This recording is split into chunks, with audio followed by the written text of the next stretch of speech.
வணக்கம் மாணவர்களே, இன்றைக்கி நாம் பார்க்குறது 10th class maths exercise 3.6 second sum கழிக்க ஃபஸ்ட்டு செகண்ட் சம்மில் ஃபஸ்ட்டு டிவிஷன் முக்கியமாக 2x + 1 x - 2 divided by x - 4 minus 2x² - 5x + 2 divided by x - 4. இப்போ நம்ம ப்ராப்ளத்தை நம்ம எழுதுவோம்.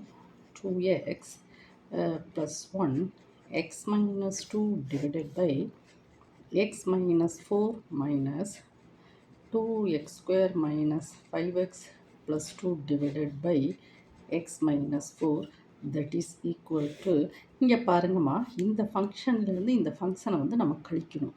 இது ஃபங்க்ஷன் ஓகேவாம்மா. இப்போ கீழே என்னம்மா இருக்குது, இந்த டினாமினேட்டரில் எக்ஸ் மைனஸ் ஃபோர் ரெண்டும் சேமாக இருக்குது. அப்போ எக்ஸ் மைனஸ் ஃபோரை நம்ம எடுத்துக்கலாம்.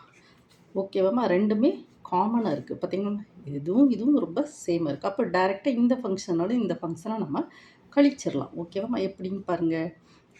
2x + 1 x - 2 ஓகேவாம்மா minus 2x² - 5x + 2 ஓகேவாம்மா.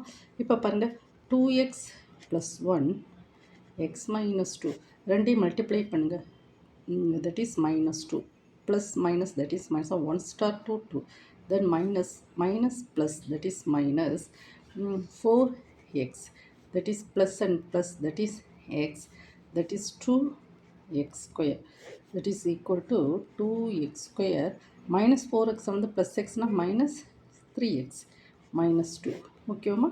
that is equal to இப்போ எழுதுவோமா, 2x² minus 3x minus 2 minus 2x² minus 5x plus 2 divided by x minus 4. So that is equal to இப்போ இங்கே பாருங்கம்மா, 2x² minus 3x minus 2 minus கொண்டு உள்ள multiply பண்ணுங்கள். minus 2x² minus of minus plus 5x minus plus that is minus உள்ள மைனஸை கொண்டு multiply பண்ணுறோம். So minus 2x² minus of minus that is plus 5x minus 2 ஓகேவாம்மா.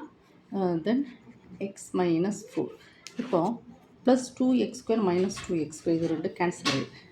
ஓகேம்மா. இந்த டேர்ம் பாருங்கள், 5xலேருந்து minus 3xன்னு எழுது 2x minus 2 that is minus 4 divided by x minus 4. So that is இப்போ 2வை வெளியே எடுங்க. 2வை வெளியே எடுத்தால் என்ன, x minus 2 divided by x minus 4. இதெல்லாம் ஃபங்க்ஷன்ஸ்க்கு உண்டான கழித்தல் கணக்கு. ஓகேவாம்மா. நீங்கள் சொல்லி இதெல்லாம் ஒரு ஃபங்க்ஷன்லேருந்து இன்னொரு ஃபங்க்ஷனை எப்படி கழிக்கணும்னு சொல்லி நம்ம பார்க்கணும். இதெல்லாம் பேசிக்கான கான்செப்ட். ஓகேம்மா. இந்த வீடியோ பார்க்கக்கூடிய ஒவ்வொரு மாணவனும் சப்ஸ்கிரைப் பண்ணணும், ஒரு லைக் கொடுக்கணும். ஓகேம்மா. கமெண்ட் செக்ஷனில் உங்களுக்கு என்னென்ன ப்ராப்ளம் வேணும்னு சொல்லி நீங்கள் கமெண்ட் பண்ணுங்கள். நான் ப்ராப்ளத்தை அப்படியே அப்லோடு பண்ணி விடுறேன். ஓகேவாம்மா. அதுக்கப்புறம் உங்களுக்கு தேவைப்பட்ட லைவ் டியூஷன் 7 to 9 லைவ் டியூஷனுக்கு வரேன். ஓகேவாம்மா. Thank you student.